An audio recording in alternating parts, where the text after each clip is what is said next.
Hey guys, before we dive into today's topic, I just want to give you a little bit of context. You're about to get a sneak peek into our agency owner mastermind. We run this mastermind every single week. We teach on a variety of topics and bring in a lot of different guest speakers that is all about starting and building a multi-million-dollar marketing agency. Now, we only post a portion of these on our YouTube channel to give you guys a little peek in. So if you're interested in joining the agency mastermind, go to thatcompany.com, fill out a form, and we'd be happy to share how you can get access. And when we meet with you, we'll not only go over how you get access to the mastermind, but how you get access to white label services where we handle pretty much everything from closing the sale to servicing the customer, everything related to project management. So the only thing that you have to worry about when building your agency is generating the leads and billing the clients. So if you're looking for one of the fastest ways to scale your agency without a lot of the headaches, check us out, and we look forward to meeting with you. Now, without further ado, let's dive into today's topic. Guys, give you a quick introduction. So Braden, CEO of is Go HyperSocial, right? Now, I always want to say Hypersphere, but that's the SaaS products. Hypersphere is the SaaS product, yeah. So HyperSocial is the agency side. All right. So HyperSocial, which I've actually mentioned and shown you guys when I was showing kind of our own case study of LinkedIn outreach, automation, the messaging that we use. I was showing off their product and using it. But now they've actually launched 3.0 of that product, right? Yeah, that's right. So we'll hopefully give you guys a little insight into some of the things that I don't even know about the product and what's changed. But this is your real opportunity to ask a whole lot of questions. This is going to be more of a Q&A format with him. I'll kind of spur us off with some questions, but you guys just use the raise hand function and jump in and sure. Everything you want to know about LinkedIn, automation, any other keywords I should throw out that they should be thinking about? There's plenty of buzzwords for sure. Lead generation. Those are the main ones for definitely. And you guys do some cold email too, yeah? We do. We have a bit of cold email on the platform. A lot of our clients will use it different ways. I generally add the cold email component. Just like I'll send a connection request today, and then if I see that person, or I guess not I see it, but if HyperSphere sees that person has accepted my connection request by tomorrow, it'll look up their email and then send them an email. And I just plug in like, hey, let's get connected on LinkedIn. Here's a link to my LinkedIn URL. So I just use that to get more connections on LinkedIn is how I personally use it. We have different people who are using it a variety of different ways for sure. That one I like the best because my aim is to get connected with people first. Because then they get to see my content, I get to see their content, I can engage with their stuff. So I can kind of go the long-term relationship route, and I also kind of get open access to their inbox after that, rather than having to use InMails or trying to sell them immediately. I can go the right route to really start the conversation off the right way. So that's the way I use email on our platform.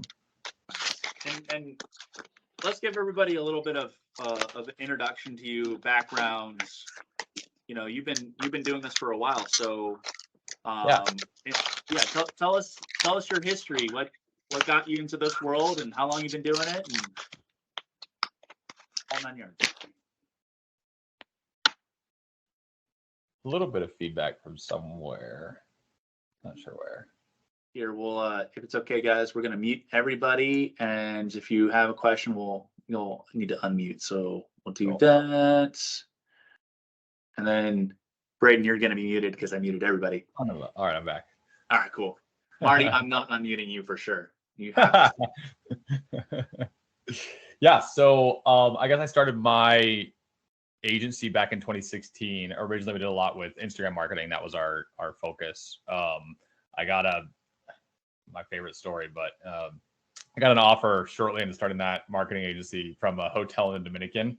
They said, hey, come stay here for free. Give us your marketing services. We're not going to charge you rent. So I was like, yeah, let's do it. Why not? This is the weirdest thing I've ever done, but I did it.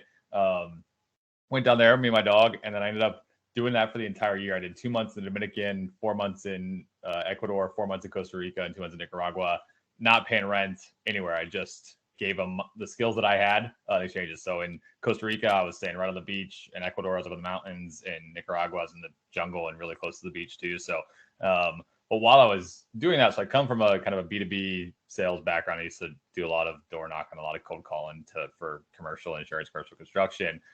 Well, a lot of those skills that I learned, I wasn't capable of growing my marketing company. So like, great, I was getting free rent, but I wasn't able to, I couldn't call from an Ecuador number to my ideal clients in the US and get people to want to answer. So I dove into the world of LinkedIn, and I used LinkedIn to grow that agency. We went from like, I started that in October of 2016 or whatever it was. And by June, while I was traveling, we were up to 10, 15K a month.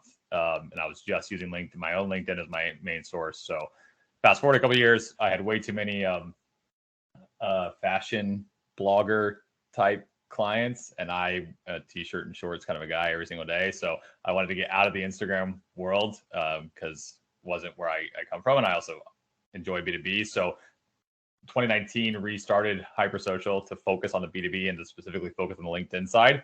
And we've been doing that ever since. So we've helped companies go from zero, and a lot of agencies are our favorite clients that we've worked with, and we've learned a ton with working with them. We've helped some SEO agencies go from, kind of, they were around 10K a month to up to 25, 30K a month in just kind of a few months from what it is that we do on LinkedIn. So fast forward to a couple months ago, relaunched, or I guess launched the SaaS version of what we do. So less done for you type agency stuff and more of the, hey, here's a software, go plug in what we know works and go get your own results without having to pay us our higher agency fees. So that's where kind of Hypersphere comes into play.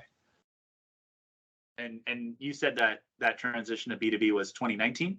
2019, yep. Where are you guys at now? Clients, revenue, what do you built? Yeah, so we grew up to, we were around 70K a month in revenue.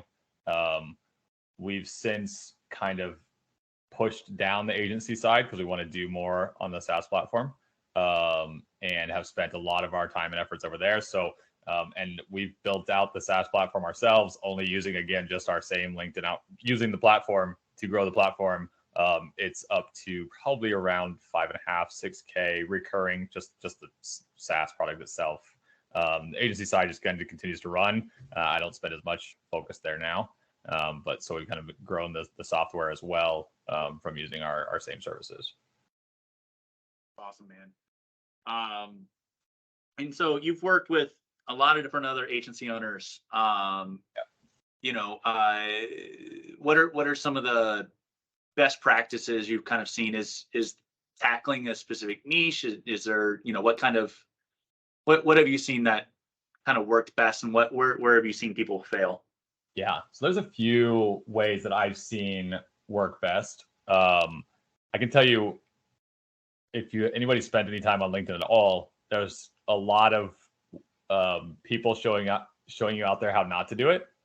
We like to call it pitch slapping. We like to call it like the connected pitch.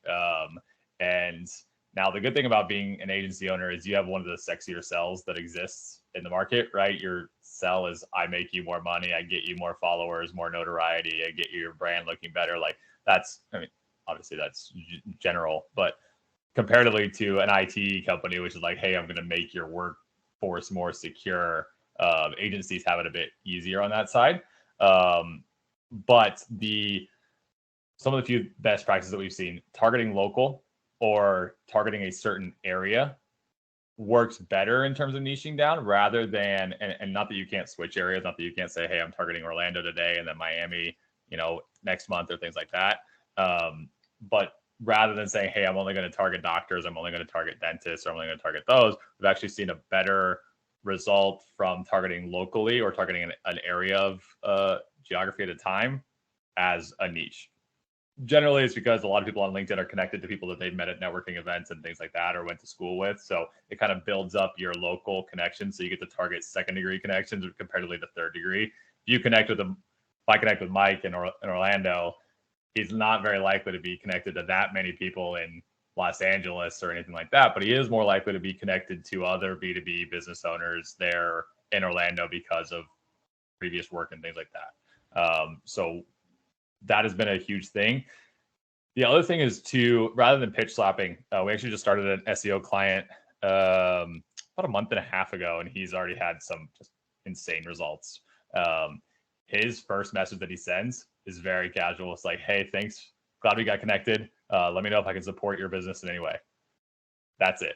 And his people respond to that saying, hey, I need SEO stuff. Like, I need to hire you. I've been meaning to get an SEO person. And just by like saying, hey, let me know how I can support you in any way, it lowers people's walls, I guess, and lets them let you in a lot more than, hey, I provide this service for this, for that, for this price or anything like that.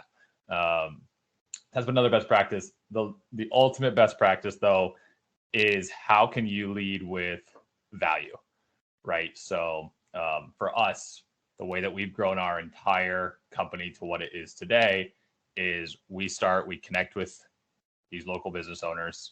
So we'll target a variety of B2B companies. We ask them, first and foremost, we just ask them if they'd be interested in a webinar about using LinkedIn for B2B companies, right? So trying to help kind of us understand where they are in their buying thought process. Are they product aware, solution aware, anything like that? Then what we do is we actually, when they say yes or no, we upgrade our offer to them to a free 30-minute one-on-one consultation where we'll teach them how to use LinkedIn without hiring us. And then that conversation naturally goes to, okay, these people are the experts. They're not even trying to sell me. They know what they're doing is so powerful. And they're like, I don't want to do this myself. How can we hire you? And we go, anybody that we get on that Zoom call, 50% of those go to a second call, and then 50% of those close. So we close from cold outreach because we lead with value first. We close 25% of the people that we talk to. That's solid. That's awesome. Heck yeah. Without selling them anything. I mean, we wait for them to ask what it is that we do, right? We show them our screen, we share them LinkedIn. We've seen our agencies who can do that same thing. Hey, let me give you some tips and tricks on your website on getting more visitors, or some kind of marketing audits. They don't work as well, we've seen, when you use the word audit or anything like that. But if you say, hey, I've got this one thing, I'm happy to just give you my time for free and show you how to do it better. It's just like in the marketing world, it's just like a tripwire that says, hey, if you get this ebook for free and it's valuable to you, you're more likely to go get a $10 thing, and then you're more likely to get a $500 thing. Well, if you're willing to give them your time for free to show them how to do it, they're going to be like, wow, what's it like if I spend $500? What's it like if I spend $1,000? What's it like if I spend $2,500? And unlike everybody else, you've separated yourself from all the competition because you've proved yourself as the expert. An expert that's so good you don't need to sell them on what you do. Yeah, they just imagine and go, oh yeah, I think I want you to do it. That's right. That's right. That's awesome. Give away the knowledge for free, sell the implementation. That's all it is. Sounds familiar. It does sound familiar.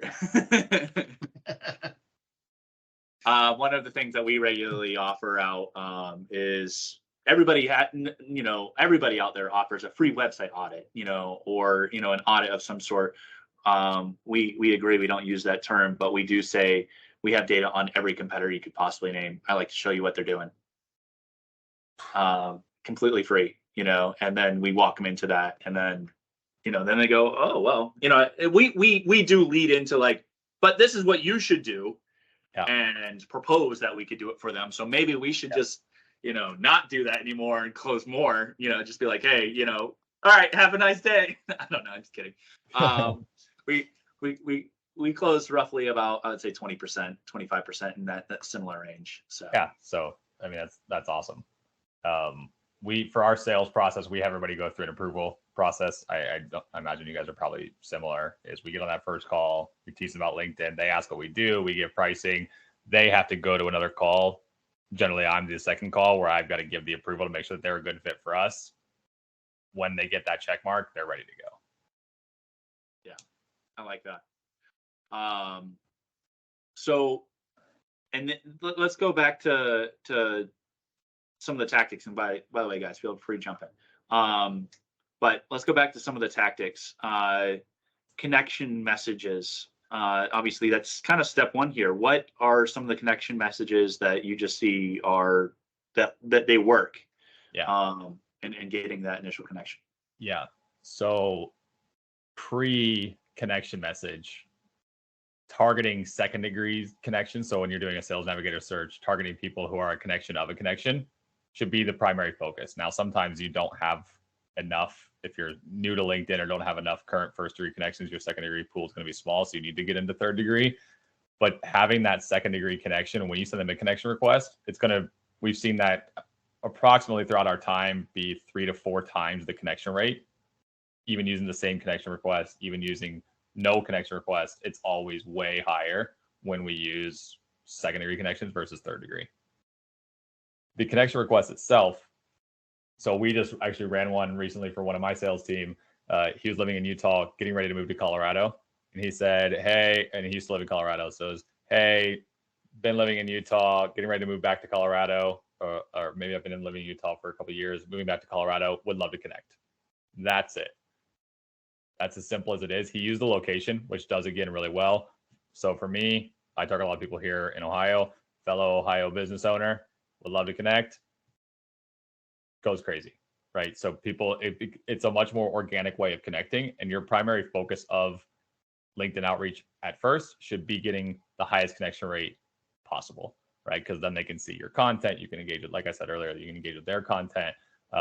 We've even seen blank connection requests work well for the right types of people. If you're known in a community at all, so we have a copywriter who's like, I don't know, he charges like $4 a word for his copywriting. So he works with like giant brands like Spotify and HubSpot and things like that. He sends a connection request, people accept it. He doesn't need to say anything to them. They're like, yeah, I'm stoked. Let's get connected to him. So you have that. It's expensive. I know, it's I can't even afford him. So frustrating. But yeah, so he's one of the people that does with a blank connection request does well. So with the connection request, focusing around just trying to connect, not trying to sell your stuff, not trying to get too much information in there. Make it organic, as if you were sending them a connection request from somebody that was a friend of a friend, or you met out on the street and, hey, I want to get connected here on LinkedIn. When you do that, getting that connection, now you can get into, hey, let's talk next steps. So that's kind of where I believe and that's what we've seen work extremely well for the connection request. Okay. So mentioning location, but assuming what if I want to connect with a whole bunch of people in New York? I'm in Florida. What are some custom ways or cool ways I could try to do that? Yeah, I mean, just being honest and saying, hey, I'm out of Florida, but I'm growing my network in New York City for X reason, and hoping to connect. It's so interesting just by personalizing it that little bit. They don't even care that you're not from New York, but for you to tell them I'm connecting with people in New York or something about New York, they're much more likely to accept it as well.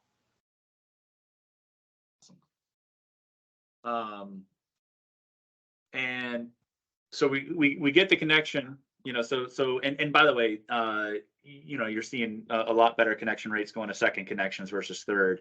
What are those connection rates? What can someone kind of expect if, I teach people to use software to do this for them, because, you're going to send out quite a lot by hand. If they were doing it by hand, what does the acceptance rates look like? Yeah, so there's two weird factors or two things that happen when you do it by hand. Number one is LinkedIn has a limit on how many connection requests you can send per week. And Mike, you probably hit that weekly limit. Often I think it's around 100, 125, maybe up to 150, depending on how many people you're getting to accept, right? So if you're sending out 100 and only 5 are accepting, well, they're not going to open you up and let you send any more. But if you're sending 175 of them are accepting, they're going to let you send a little bit more. But generally, it's capped around 100 to 150 a week. When using HyperSphere, we were lucky enough to be able to connect to LinkedIn's API. By automating it through HyperSphere, I'm sending out 80, 85 connection requests every single day right now. So the normal manual way, I've got that limitation on if I can only do so many connection requests per day. Now looking at the connection rate, generally you're going to average around 25%. Now we've had people who will average 40, 45%. We had someone just, Emily just shared we had some client just have 54%. I need to pull up what they say, 54% connection rate. It was again, local targeting. I know that was who he was going after. I know something about the location was in his profile. Again, secondary connection, but 54% connection rate. Anybody should be happy once they are at around 25%. That will give you enough connections so you can grow your business. Anything below that, try and tweak, try and optimize until you get around that 25% accepted rate. Okay. And I think I heard you say something there, the 54% locals and the targeting. Did you say locals in the profile too? So the headline, or what, how important is the headline saying something local? Is that a piece? No, that's not a piece. For the headline, a lot of people just have this really boring headline of like, hey, I do this for this types of people. And I used to have that same headline. I saw when I made it more me. So I had an incident last August where I went really viral for a LinkedIn post. So I kind of played that into my LinkedIn headline. And also I dropped out of college a few times. I call myself like 5 times college dropout. So by making it unique and about me, I've seen my connection rate go a lot higher. So nothing about the location needs to be in the headline itself. But obviously have it on your profile, but mentioning it in that connection request. This is why formulas don't work, is because everybody then adopts the formula and then it no longer works. That's right. That's right. All right, cool. And so now that we've got, let's actually talk about, you said you also can send out an email a day later if someone hasn't connected. How does that work? Is that something that only the software can do? Is that something someone could do by hand? How would they? Yeah, you could do it by hand. If you were, let's say, using a Google Sheet or a CRM or something like that to just track and say, hey, on March 15th, I sent all these people a connection request. Let's go through and see which ones have connected with me, right? And whichever ones haven't, if you have any kind of data tool or anything like that, so Apollo or Zoom Info, or I don't know, there's a whole variety of different data tools out there. Phantom Buster, there's quite a few. Going and finding their email, and yeah, you could go send it to them one-off is the way that I would, if I was doing it manually, that's how I would do it. And to automate it though, I know you guys use Apollo, right? That's kind of your go-to tool. We use Apollo, but we also automate it. We built in Gmail, Outlook, Exchange, and a couple, and you can also connect your email via SMTP, and you can do it right inside of HyperSphere. So basically, you can create a campaign with like smart and simple campaigns. Yeah. So smart campaign, you can kind of say, hey, send a connection request today. In 24 hours, check and see if connected. If they are connected, cool. Go on to the normal follow-up messaging that you're going to create for sending them a connection request on, or sending them follow-up messages on LinkedIn. If they haven't accepted, then see if you can find their email. And HyperSphere we have 250 enrichment credits a month that you can use to find emails. So it'll enrich their email and their cell phone number, enrich their profile, find their email. If you find their email, send them that email. So you can kind of automate that process in there. And then you can check again to see if they've accepted. And then you can choose to add your follow-up messages at that point. Are there any best practices to ensure that they're not going to end up in spam folders by automating the email part? Yeah, so we have a warm-up feature in there in HyperSphere that allows you to kind of warm up your email. Less images, the better, for sure. Not using, I mean, these are just kind of cold email best practices, and I don't even know all of them that much. Less, what are they called? Punctuation marks in your subject. And having an email account that's been around for a little bit, or you've properly warmed up the right way. There's lots of warm up tools. A lot of the Google warm up tools have all been shut off. Google kind of shut those off. So there's a lot of like free ones that you could use to warm up your Gmail. Now you've got to kind of go to a different route for that. I haven't been able to dive into a lot of what those warm up different tools are, but HyperSphere has a simple warm up tool built in it for email. We got a question from Mike. You've got 11 plus people on your team right now. How have you organized that team? How long did it take you to go from 1 to 2 to 5, etc.? Yeah, the organizational process of my team is probably where I've been the worst business owner that there is. So I can share all the mistakes that I've made, and hopefully that'll help. I don't know if you guys have heard of this book. I just got it this week. It's called Buy Back Your Time by Dan Martell. He's a big SaaS guy, but he has this book which is all about buying back your time at the right rates and things like that. That's been super helpful for me clarifying. He even has like a ladder in here of like who you should hire, when you should hire them, what tasks should they have, and then you just work your way kind of up this ladder to buy back your time. So I wish I had this book a couple years ago. I would have made a lot less hiring mistakes for sure. Basically, the way that I hired, luckily, when I was restarting HyperSocial, I got to do it with, I had an employee from the previous HyperSocial, and I had my girlfriend who's a lot more organized than I was. We kind of had the right team to start with. So it was me, Emily, and April. From there, I hired sales team because that's what was going to bring us the inflow of money. So when I restarted HyperSocial, it was $0, no investment money or anything like that. Like I was like $150 to pay for the LLC. I focused on getting the sales in, and I said, okay, once we get the sales in and they get the cash flow and my pockets aren't burning and we're, can pay ourselves and pay our bills, then I can take that cash flow and invest it into getting better processes and better team for the customer experience. So I was just focused on how do I just make sure that we're over delivering for what we have, but how do I make sure that we have the cash flow to be able to try and figure out better processes, right? So, and then it just kind of filled from there. You'll kind of know where the pain is, and you'll say, okay, I need to plug that pain. Now, if you can plug that pain without hiring an employee, as long as it's going to be great, if it's a piece of software, if it's an automation tool, if it's things like that, do it, because your employees will be your highest expense. So we went from 3 of us to 7 to 10. We capped out around 18. I didn't have people in the right spots.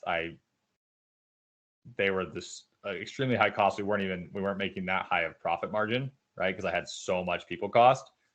Eventually let go of all those people. Now with what I know now, with the 8 of us that there are now, I guess a couple more, I just hired a couple more, 10 of us that there are now, we can handle just as much, if not more business, and give clients a better experience than we had when we were 18 people. So don't just hire to hire. Make sure that you're hiring the right way. And I think that Buy Back Your Time book will help that as well. So hope that's helpful. Don't just hire to hire. Yeah, it is. So I'm multitasking right now on my day job, but but thanks for that. Yeah, it's good info. Good. All right. Do you feel, and by the way, I want to ask this. You guys said, hey, the manually you're limited to 100 and 125 connection requests. And, but hey, HyperSphere, 80, 85 a day. Is there a special campaign type that you have to use to get to the 80, 85 a day? Or is it just you just set it up inside Go HyperSphere, and it doesn't matter how you set it up, you can hit that quantity? Yeah. So if you have, as long as you have Sales Navigator, which is what we highly recommend everybody have when they're working with HyperSphere, which just allows you better targeting and allows you to say, hey, I want to target people who are active in the last 30, who post on LinkedIn in the last 30 days, which gives you a way in with those people. It also is LinkedIn's way of saying, hey, we're okay with you doing a little bit more actions per day than everybody else who's not paying us, because I think 19% of LinkedIn's revenue comes from their premium platforms, and like that 81% is through their marketing stuff, through their ads. But that's a big amount of revenue for them. So getting Sales Navigator, then when you're in HyperSphere and you connect to your LinkedIn account, the only thing you have to do is just whistling in settings, which is called Connection Request Booster.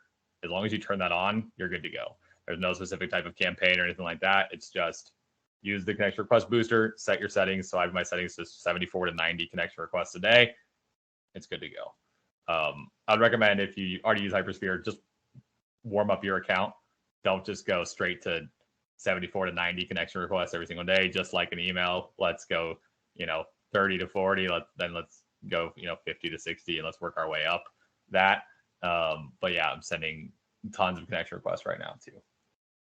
And that warm up process, 30 to 40 for a week, 50 to 60 for a week, and then you can kind of get to that 74 to 90.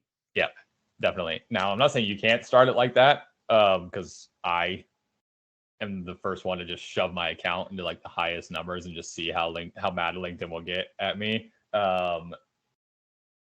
I turned my account off for a while, and then I just went right back to 74 to 90 is what I set it to, and I was fine. But just for safe practice, you don't want to lose your LinkedIn account. You don't want them to get mad at you, because they are going to let you do more actions per day than most people can. So I would warm it up, and so it just doesn't look so suspicious doing nothing, having like 100 connections, and all of a sudden sending 100 connection requests every single day. Brent asked a question. What have you found in the conversion value of the email from the link after the LinkedIn connection request? Yeah. So that email we've seen take us from like a 25% connection rate on LinkedIn to around a 40-45% connection rate. For anybody that adds that email, we've seen that double our connection rate, which then leads to a lot more LinkedIn conversations, a lot more ways to convert people there. And that's the only conversion metric we measure on it, right? Because that's all we've ourselves tried to do with it, is just let's get more people to just connect with us. And second question he had was thoughts on redirecting through your website on way to get to LinkedIn to get into a remarketing pool. I'm not sure. Can you state that for me, Brent? I'm not. Yeah, if you're having them click on a link to connect with you on, because that's what I understand. The email is, hey, connect on LinkedIn here, click here to connect to me, right? Yeah. I was like, could that URL go to your website with the 301 redirect, which is now going to go to the actual final one, and you can drop a remarketing thing. You're a lot more evil than I am, Brent. So that's good. Yes. No, I think that would totally work. What I would do is I would make the link. So you know how when you create an email, you can say, hey, I want this text to go to this link, right? So you can make the text still say linkedin.com. Like you can make it appear as if it's your LinkedIn URL, but then have it go through to your website, to your LinkedIn account. Yeah. It's solid. And I don't know if you saw, but Ken, our CEO, dropped a dad joke into the chat. It says, which U.S. president was the first to embrace professional social networks? Abraham Lincoln. I have a question. Can we ban? No, never mind. Can we ban? No, it wasn't going there. No, that's funny. I've got something I can talk about too. Something that we've been diving more into recently. So I don't know how familiar everybody is with intent data on the internet. There's lots of places that you can get intent data from. One of the coolest ways that we've seen intent data being used is, so there's always LinkedIn events going on. And other people will host LinkedIn events and say, hey, we're doing let's say an SEO event for small businesses or something like that. Which gives you great intent for people who are saying, yes, I want to attend that event. You know that they're in the phase of their brain, or they're in the buying phase of, okay, maybe they're more product aware, they're more solution aware. We can act in Hypersphere. You can actually, so in LinkedIn, you can find those events by searching for your event title or subject or things like that. Find the ones that have a few hundred attendees, attend. What LinkedIn allows you to do is you're able to message all of those other attendees without having to connect with them first.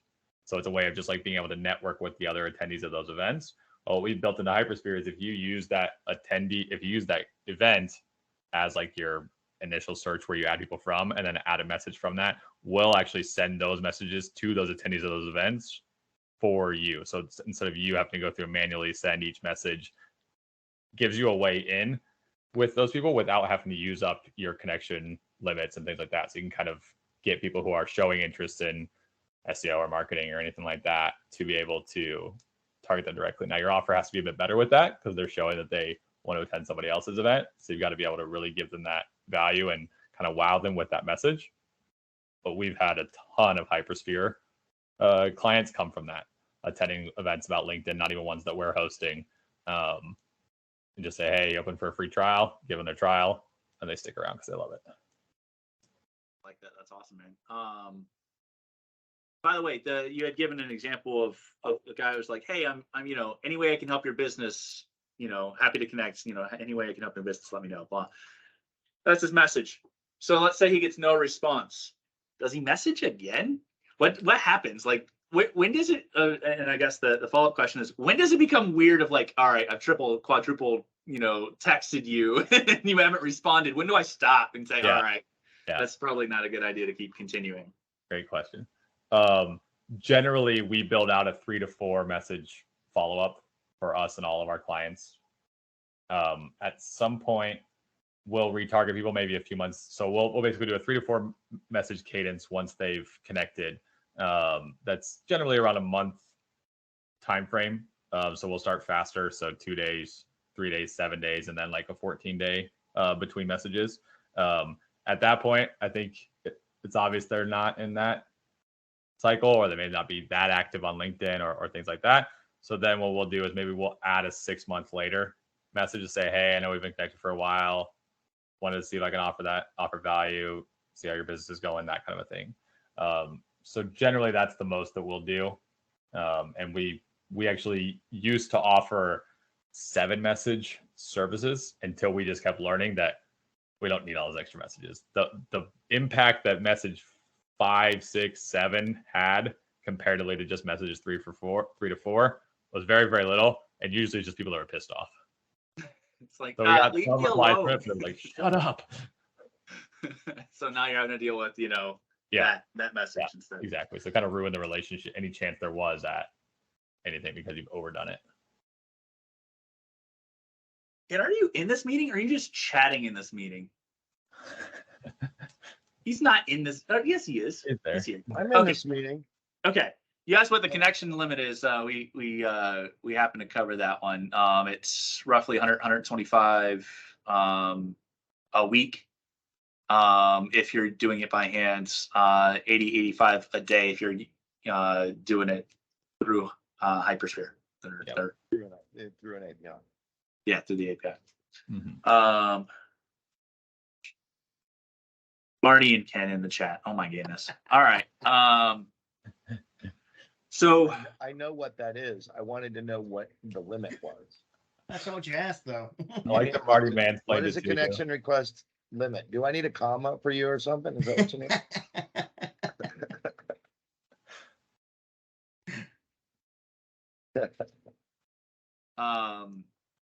So obviously the connection request message matters, follow-up messages matter. We talked about emailing to increase connection, acceptance. Let's talk about the profile.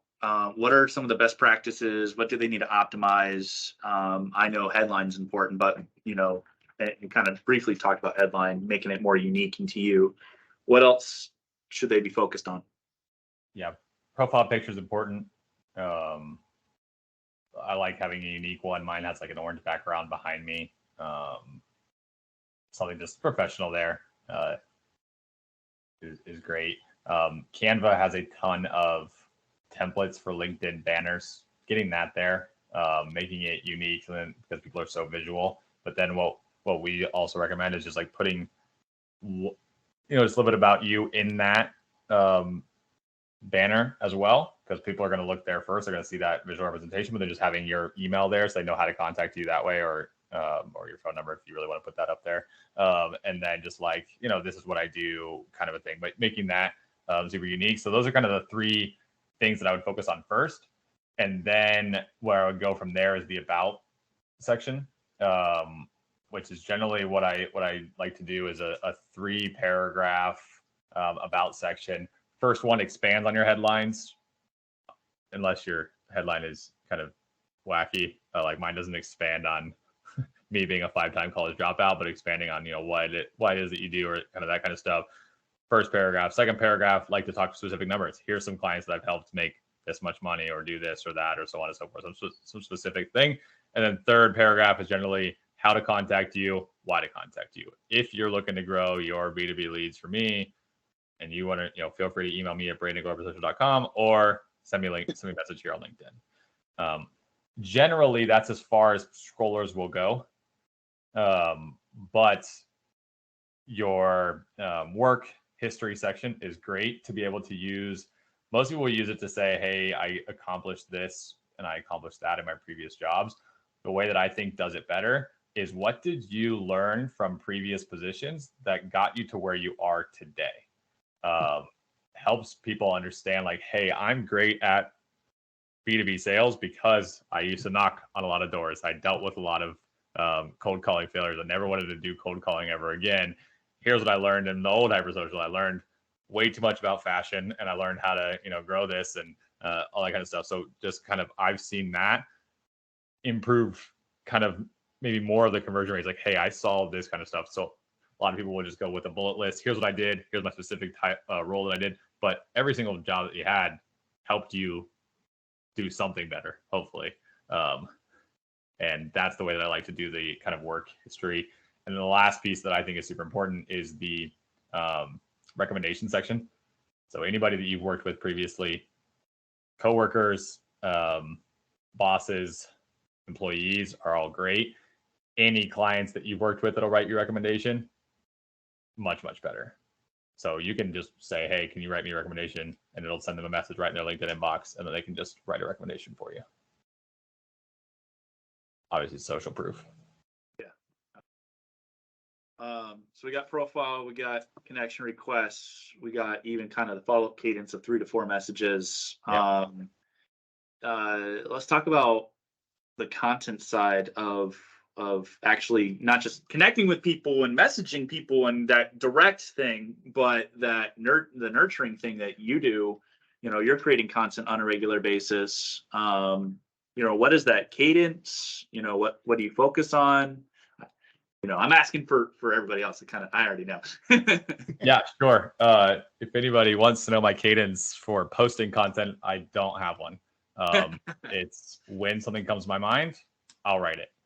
Now, when something comes to my mind, I have ChatGPT help me outline it, and then I'll write it, just to kind of help clarify my thoughts. But generally, as it comes to me, is how I put it out there. Now, I would say if you're not as great as just coming up with stuff on the spot, you'll get better at it as you're creating more and more content.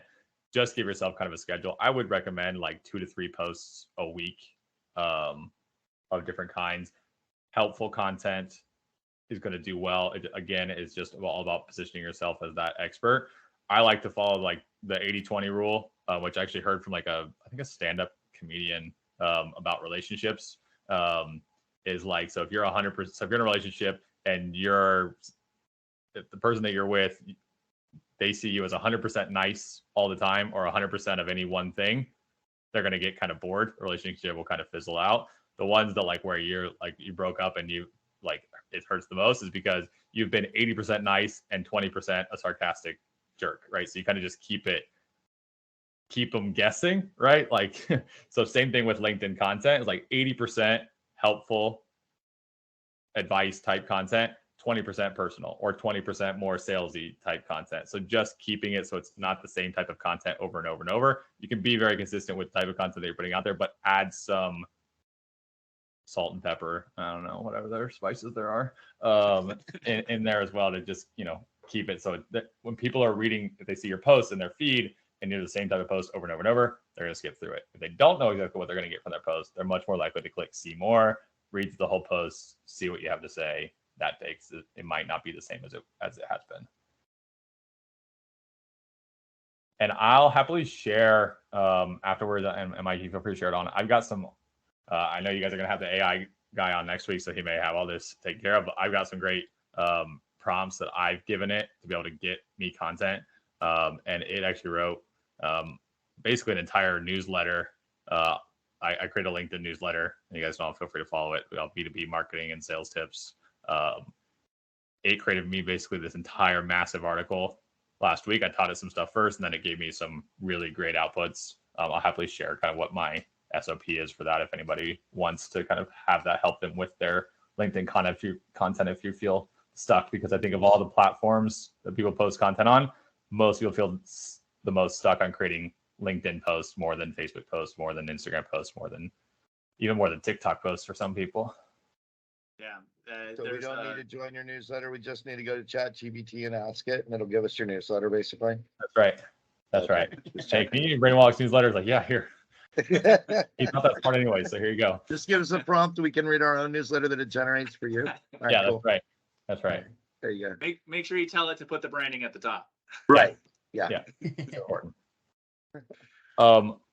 One other thing that I think is important to use when you're doing either manual prospecting messaging on LinkedIn or even automated is to add video. The more FaceTime that you can have with people, the better. So most people on LinkedIn are doing text only outreach, right? So using something like BombBomb or Vidyard where you can actually record it. So if you're doing it manually, recording them each an individual video. Mike, can I share my screen? Yeah, go for it. Okay. Sure, try. There we go. Cool. So what we actually built into HyperSphere to automate it under templates to make personalized automated outreach videos through your LinkedIn messages. We created what's called HyperSphere Video. What you can do is you will basically record a video over top of this fake LinkedIn profile here. So we call her Molly Hale. As you click into these different sections over here, hey, I was checking out your profile. So you record this video as you're kind of clicking through this profile. Then what happens is you'll save that video. It'll also like bring them to a landing page. So you can kind of customize that landing page as well. Record this video for you. When you add that video into your LinkedIn messaging to automate it, it'll actually superimpose their LinkedIn profile instead of Molly Hale there. So if I was to add you to a campaign, Mike, and I had that, it would put your LinkedIn profile as the background. So, hey, I was scrolling through your LinkedIn profile, saw that you did some of this and some of that. So you have to keep it generic, but it's a way of everybody who's seen that and has replied to me is like, wow, this is like the most personalized thing ever. You know, people create LinkedIn posts like everybody else is doing this and you should actually send one-on-one videos. And they were like, here's one I got from, it was one of my sales team. And we had to comment and be like, well, that actually was automated and not recorded just for you. Hate to bust the bubbles. So just something like that. Now they get FaceTime. Now they get to see, and this is the stupidest face I've ever made, unfortunately, in my video here. But a way of really getting that FaceTime, letting them see your passion, letting them see your excitement, and then it has all of a sudden their profile picture, their banner, everything else that they have about them is showing up back there rather than this Molly Hale stuff. And at the bottom, you can put a call to action. Let's scratch it with LinkedIn, and they can schedule a call with me right from this page too. And I get calls from that all the time, and I never know where they come from because we've only made this just a couple months ago, and I can always figure it out except for this one. And I'm like, oh, okay, HyperSphere Video. That's where it came from. So just want to share that. If you're using BombBomb, Vidyard, Loom, anything like that, this is another way of being able to go about that. So, and you can make the video right there in HyperSphere. That you don't need BombBomb or Vidyard or anything. But yep. If you wanted to do it manually yourself, you could use those tools. Exactly. I think, Logan, that answers your question. What's the video website again? So BombBomb, Vidyard, or go HyperSpheres where it will kind of automate the personalization aspect. Yeah. We have about 8 more minutes here. I want to make sure, guys, are there any other questions from you? HyperSphere. Yeah, Logan, you're right. HyperSphere is the best, of course. Yeah. Definitely. You have inside HyperSphere, does it like have a course that kind of teaches you how to set it all up? So what's that look like? Is that something that's included there? Yeah, so we've got a knowledge base, technical knowledge base to be able to set it all up. Something that we're doing right now for our next quite a few users is that anybody who does sign up on our yearly, so we're $99 a month, or we just charge like $9.97 to pay for the whole year. Anybody who does join that, we actually take you through a 4-week intensive onboarding where it's one-on-one, and we'll show you how to give ChatGPT things to write your messaging for you. We'll optimize your LinkedIn profile for you as well. So we'll do a lot of this like setup and just show you how to use it to make sure that you're getting your like kind of quick start stuff there. So of course, if you feel like doing it yourself, we've got all the knowledge base articles, so you know how to go about doing that. If you say, hey, let's just let the HyperSocial team help me set up my HyperSphere account and get my quick start, and help me with my targeting and help me with my messaging and learn how it all works, we'll do that for them. Sweet. That's even better. Don't have to do it myself. Gonna have an expert do it. That's right. Yep. So and then yes, Brent, we will be posting this later.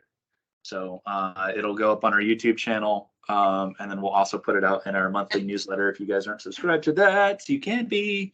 Just go to our website, subscribe to the newsletter. I did put Braden's LinkedIn account in the chat. So if you guys want to connect with him, you want to ask more questions, all that good stuff, that's there. Leave hate comments too. It's fine. You just do what you will. I don't mind. I love the headline you've got. Just your friendly neighborhood viral crying CEO. That's awesome. By the way, I just love the way that you've handled that whole situation. Kudos to you, man. Not many other people could handle it well. I think you did fantastic. That was fun. If you guys don't know what that is, you just don't have to go look. It's fine. you don't have to look it up. It's fine. Yeah. So any other questions from anybody else? Roxy just got here, so she wants to. Can we just go ahead and recap everything real quick? Everything real quick. Hey, catch it on the YouTube channel. Boom. Yeah. Hi guys. Hey, Roxy. Sorry, I've been sick, so my camera's not on. I'm sorry. No worries. No worries. We're Hi, wrapping nice up to see here. you. Glad you could join us last second, but you'll see it on the whole recording on the YouTube channel. It'll go up in about a week or two. Basically, when does Mike get around to doing it? Cool. Thank you. Just like Braden said, no scheduled cadence. That's right. When I make time for it, when I have time for it. Well, hey, thank you so much for coming out, hanging out with us, Sharon. I think you had sent in a message that you wanted to make a special offer as well to everybody in this group. So if you want to go ahead and do that, you're welcome to wrap up on that note. Yeah. So Should we end recording first? Say again? Should we end the recording first? It doesn't matter. I clip it anyway. yeah, But, whatever. Doesn't matter. It doesn't matter. I'm sure you can extend it to anybody. And within our network. That's fair. So in addition to the 4-week intensive setup where we kind of make sure that everybody is getting expedited, I know how important it is for scaling out a company to be able to have a lot of, playbooks and SOPs and everything in place. So what we want to share is we've never shared this with actually anybody ever. And I just thought of it a few hours ago before this. We have SOPs on how to hire VAs to manage your LinkedIn account for you, how to have them schedule appointments, how to use ChatGPT prompts to give you content, how to have all kinds of SOPs for everything that we do in terms of how to close the deals, how to, what should I do with when I get responses, what should I do with this, and how do I do that, and everything that we have used to train our team on how we do it for our clients. We're going to give you that entire library of, I don't know how many SOPs and playbooks and everything that it is, sales playbooks in terms of if you're hiring a sales team, just very quickly creating playbooks so they know exactly how to follow the sales process or anything like that, or any VAs that you want to hire on the lead gen side, or duplicating LinkedIn accounts, how to run multiple LinkedIn accounts to different targets, make sure they're not, stepping on each other's toes. All of those entire SOP library with videos and step-by-steps and everything like that, I want to share with everybody as well. We're going to do that for the people who are joining on that year for that $997 on the HyperSphere, in addition to that 4-week intensive onboarding. So first time ever sharing it. Probably don't feel like giving away my entire secret to success of HyperSocial that many times. So, but it will be here for anybody who's part of this squad for sure. Awesome. Hey, I appreciate that. Yeah, that's awesome. Thank you. That's way cool. And recap, what's the price point for the year? Yeah, so $99 a month, or if you get the whole year, is $9.97. So you kind of basically get 2 months free, and then all the other additional stuff on top of that. And guys, I can attest to it. I've used it multiple times. It's always worked out well. I've always gotten an ROI out of it. So, probably would have done even better if I had the 4-week intensive the last go around. I didn't know. Right. But I highly recommend. I have other partners as well that, since one of our last trainings has used it and said great things and has been setting appointments. So, honestly, if there's one thing that you could start executing on, it is this. It is using this software to generate more leads and more phone calls for you. And $99 plus $99 for LinkedIn, what is it called? Sales Navigator, $200, like the cheapest investment you can make to be generating leads. So if you're not doing it, stop that. Stop not doing it. Double negative. Anybody can go do it manually. Like, I highly encourage you to go try it manually, and it's not And very you'll appreciate it even more. Yeah. Yeah. Sorry, guys. Sorry to jump in. I apologize. I don't know. Am I late today? You are so Yes. late today. Yes, you are. You I'm are at the really- very end of the meeting today. Was it earlier or am I just late?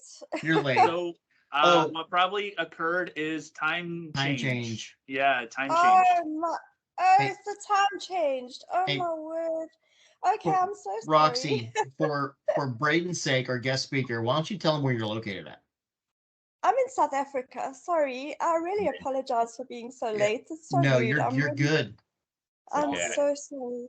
I'll give you Anyway, guys I a just phone wanted to number. ask you, did you send the link to HyperSphere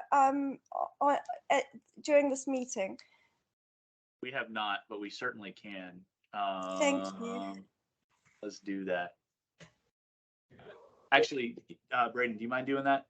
I got it right there. Beautiful. There you go. There it is. Thank you very much. Appreciate it, guys. Sorry about that. No All worries. good. In fact, that actually makes it even better, because that would mean you were actually several minutes early to the time that you thought you were supposed to be here. So Exactly. You see, I was early. Well, you I were thought I early. was. In fact, we're going to give you so much credit right now. You are just like a whole week and 5 minutes early. That's really what it is. Okay.